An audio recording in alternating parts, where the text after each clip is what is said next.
नमस्कार दोस्तों, स्वागत है आपका हमारे YouTube चैनल में। आज के इस वीडियो में हम आपके लिए ललितपुर सिंगरौली रेल लाइन परियोजना, रीवा मिर्जापुर रेल लाइन परियोजना और रीवा जयसिंह नगर रेल लाइन परियोजना की जानकारी लेके आए हैं। सबसे पहले हम आपको बताते चलेंगे ललितपुर सिंगरौली रेल लाइन परियोजना का जो रीवा सीधी सिंगरौली रेल खंड है। इस रेल खंड में बहुत से ऐसे किसान थे जिनको मुआवजा अभी तक प्राप्त नहीं हुआ था, उनकी भूमि अधिग्रहण हो गई थी। जिनको मुआवजा अभी तक प्राप्त नहीं हुआ था, ऐसे बहुत से ऐसे रकबे थे जो छूट गए थे, इसी कारणवश उनको भी मुआवजा नहीं मिल पाया था। हमारे YouTube चैनल पे जो हमारे परिवार हमसे जुड़ा हुआ है, कई सारे कमेंट्स आया करते थे जिसमें पूछा जाता था कि बहरी तहसील का मुआवजा कब मिलेगा, सिंगरौली तरफ का मुआवजा कब मिलेगा, सीधी का मुआवजा कब मिलेगा।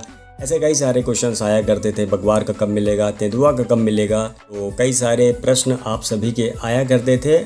इस बीच एक बहुत बड़ी इन्फॉर्मेशन आपके बीच लेके आए हैं। आपको बताते चलें कि आज यानी कि 15 सितंबर 2022 को माननीय सीधी सांसद आदरणीय श्रीमती रीति पाठक जी के द्वारा सीधी में रेलवे द्वारा स्वीकृति 224.98 करोड़ रुपए का चेक रेलवे अधिकारियों की उपस्थिति में माननीय सीधी कलेक्टर को सौंपा है। और बताया गया है कि जो रकबे छूट गए थे और बचे हुए रकबों का मुआवजा शीघ्र प्रदान किया जाए और जिन किसानों को अभी तक मुआवजा नहीं मिला है, इन किसानों को मुआवजा दिया जाए। लेकिन इस मैटर पे सबसे ज़्यादा प्रश्न पूछा जा रहा है किसानों के द्वारा, रेलवे के द्वारा नौकरी कब दी जाएगी। हमने आपको अभी हाल ही सुबह ही बताया था, माननीय सांसद जी के द्वारा लगातार प्रयास किया जा रहा है कि जो पात्र किसान हैं उनको रोजगार दिया जाए। यानी कि मान के चलिए कि जिन किसानों को मुआवजा नहीं मिला था, अब मुआवजा वितरण किया जाएगा। भूमि जो अधिग्रहण करनी है रेलवे को, उसमें तेजी आएगी। भूमि अधिग्रहण अगर 100% हो जाएगी तो इस रेल लाइन परियोजना का काम बहुत ही तेज होगा। फिलहाल नौकरी से संबंधित किसी भी प्रकार की कोई भी अभी तक जानकारी नहीं आई है। जानकारी आएगी तो हम आपको वीडियो के माध्यम से साझा करेंगे। बात की जाए अगर रीवा जयसिंह नगर रेल लाइन परियोजना की, तो इस रेल लाइन परियोजना को भगवार रेलवे स्टेशन से निकालने का प्लान है। इस रेल लाइन का सर्वे भी कराया जा चुका है। सर्वे रिपोर्ट भी रेल मंत्रालय को भेज दी है, जो कि पूरी तरीके से ठंडे बस्ते में चली गई है। जब तक क्षेत्र के जनप्रतिनिधियों के द्वारा प्रयास नहीं किया जाएगा, जब तक रीवा जयसिंह नगर रेल लाइन परियोजना का बनना बहुत ही ज्यादा मुश्किल है। फिलहाल अभी अगर इस परियोजना में काम शुरू करवाना है तो क्षेत्र के जनप्रतिनिधियों को प्रयास तो करना ही होगा।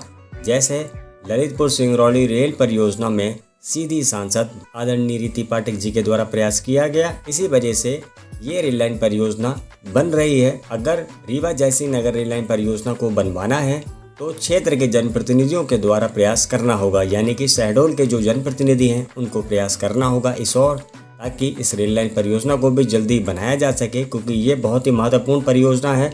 अगर ये बनती है तो इस रेल लाइन परियोजना को व्यवहारी से जोड़ना चाहिए और व्यवहारी होते हुए इस रेल लाइन परियोजना को जयसिंह नगर तक बनाया जाना चाहिए और इस रेल लाइन परियोजना को जयसिंह नगर से शहडोल तक जोड़ देना चाहिए। अगर इस रेल लाइन परियोजना को सीधे रीवा से यानी कि रीवा से शहडोल तक जोड़ दिया जाएगा वाया बगवार जयसिंह नगर के रास्ते, तो ऐसे में जो ट्रेनें छत्तीसगढ़ जाएंगी वो ट्रेनें बहुत ही जल्द इस रूट से पहुंच सकेंगी और जिस रूट से ये ट्रेनें जाएंगी वो नया रूट रहेगा। वहां के क्षेत्र के लोगों को नई ट्रेन की सुविधा मिलेगी। छत्तीसगढ़ जाने के लिए घूम के नहीं जाना पड़ेगा। ये शॉर्टकट रूट से ट्रेन छत्तीसगढ़ जाएगी। कम समय में कम किराए में यात्री छत्तीसगढ़ की यात्रा कर सकेंगे, जो कि बहुत ही अच्छा होगा अगर रेलवे इस रेल लाइन परियोजना के ऊपर ध्यान देता है तो। हालांकि सर्वे तो कराया गया, लेकिन सर्वे के आगे इस रेल लाइन परियोजना को ठंडे बस्ते में डाल दिया गया। तो भारतीय रेलवे को रीवा जयसिंह नगर रेल लाइन परियोजना को जल्द से जल्द बनाना चाहिए। इस रेल लाइन परियोजना के बन जाने के बाद जो कोयला परिवहन है और इनके साथ जितने भी इंडस्ट्रियल एरिया हैं उनको भी काफ़ी लाभ होगा इस रेल लाइन परियोजना के बन जाने के बाद। तो इस रेल लाइन परियोजना का बनना बहुत ही ज़्यादा महत्वपूर्ण है, इस और रेलवे को ध्यान देना चाहिए। इनके अलावा बात की जाए अगर रीवा मिर्जापुर रेल लाइन परियोजना की, तो बताया जा रहा था कि रीवा मिर्जापुर रेल लाइन परियोजना रीवा से बनेगी, लेकिन फिर सुनने में आया कि रीवा मिर्जापुर रेल लाइन परियोजना को गोविंदगढ़ से बनाया जाएगा। यानी कि गोविंदगढ़ से इस रेल लाइन परियोजना को मिर्जापुर की ओर निकाला जाएगा। अगर ऐसा होता है तो विंध्य की ये बहुत ही पुरानी मांग है कि रीवा से मिर्जापुर बनारस तक जोड़ा जाए डायरेक्ट ट्रेन के माध्यम से। तो अगर ऐसा होता है तो ये तो अच्छी बात है। फिलहाल अभी तक इस रेल लाइन परियोजना का सर्वे ही पहले कराया गया था, जो कि सर्वे रिपोर्ट अभी इसकी असमंजस की स्थिति में है। लगता है इस रेल लाइन परियोजना का सर्वे दोबारा से कराया जाएगा प्रयागराज मंडल के द्वारा, ऐसा सुनने में आ रहा था। किसी भी रेल लाइन परियोजना को बनाने से पहले उस रेल लाइन परियोजना का पूरी तरीके से उसका आंकलन किया जाता है, उसका सर्वे कराया जाता है। सर्वे कराने के बाद उसका डीपीआर तैयार किया जाता है। डीपीआर बन जाने के बाद बजट पास होता है। बजट पास होने के बाद ही लास्ट में भूमि अधिग्रहण का कार्य होता है और भूमि अधिग्रहण हो जाने के बाद रेल लाइन परियोजना में काम शुरू होता है। तो बहुत लंबी प्रोसेस होती है बनने की किसी भी नई रेल लाइन परियोजना को। अगर रीवा मिर्जापुर रेल लाइन परियोजना को बनाया जाएगा तो ये रेल लाइन परियोजना वाया मऊगंज हनुमाना के रास्ते मिर्जापुर की ओर जाएगी। पहले भी इस रेल लाइन परियोजना का सर्वे किया गया, लेकिन उस सर्वे का रिस्पांस रेलवे को समझ में नहीं आया। इस वजह से सुनने में आ रहा था कि दोबारा से रीवा मिर्जापुर रेल लाइन परियोजना का सर्वे कराया जाएगा। हालांकि जब भी सर्वे होगा इस रेल लाइन परियोजना का तो ये रेल लाइन वाया मऊगंज हनुमाना के रास्ते ही मिर्जापुर की ओर जाएगी। तो फिलहाल अभी तक इन दोनों रेल परियोजनाओं का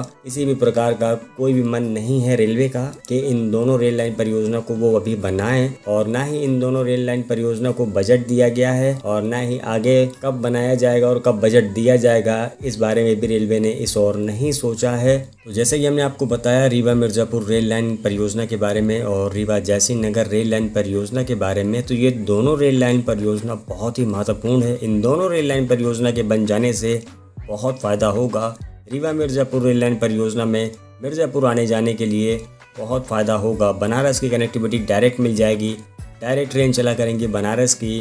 बात की जाए अगर रीवा जयसिंह नगर रेल लाइन परियोजना की तो छत्तीसगढ़, उड़ीसा, पुरी यानी कि जो जगन्नाथ पुरी है उड़ीसा में, वहां जाने के लिए भी रीवा से डायरेक्ट ट्रेन शुरू होगी, जो कि इसी रूट से रीवा जयसिंह नगर रूट से जाएगी, शॉर्टकट रूट से जाएगी।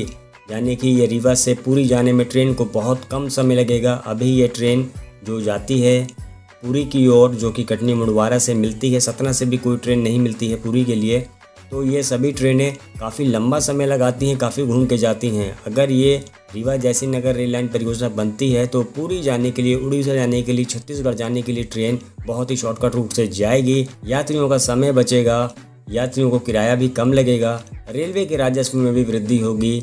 यानी कि पूरी तरीके से मान के चलिए कि फ़ायदे का सौदा होगा। रीवा मिर्ज़ापुर रेल लाइन बन जाने के बाद अभी रीवा से मिर्ज़ापुर जाने के लिए बाय बस से जाना पड़ता है, जो कि 5 घंटे के ऊपर का समय लगता है। अगर ट्रेन से जाएंगे तो मुश्किल से 1 से 1.5 घंटे में रीवा से मिर्ज़ापुर पहुंच जाएंगे। यानी कि अगर एक इंटरसिटी ट्रेन भी चला दी जाए सुबह रीवा से और शाम को मिर्ज़ापुर से, तो यात्री आराम से यात्रा कर सकते हैं। हालांकि आपको बताते चलें कि इन सभी विषयों पर रेलवे ने सोचा हुआ है, आज नहीं तो कल, यानी कि भविष्य में रीवा जयसिंह नगर रेल लाइन परियोजना और रीवा मिर्ज़ापुर रेल लाइन परियोजना बनेंगी। जब भी इस रेल लाइन परियोजना को बनाया जाएगा रेलवे के द्वारा जानकारी दी जाएगी, और जैसे ही कोई भी जानकारी आएगी वीडियो के माध्यम से हम आपको अवगत कराएंगे। तो फिलहाल जैसे ही किसी भी प्रकार की कोई भी लेटेस्ट इन्फॉर्मेशन आएगी वीडियो के माध्यम से हम आपको अवगत कराएंगे। बस आज के वीडियो में इतना ही। बहुत बहुत शुक्रिया वीडियो देखने के लिए। वीडियो अगर पसंद आए तो वीडियो को लाइक कीजिएगा, चैनल को सब्सक्राइब कीजिएगा और कमेंट करके बताइएगा वीडियो आपको कैसी लगी और क्या है आपका सुझाव। मिलते अगली वीडियो में। बहुत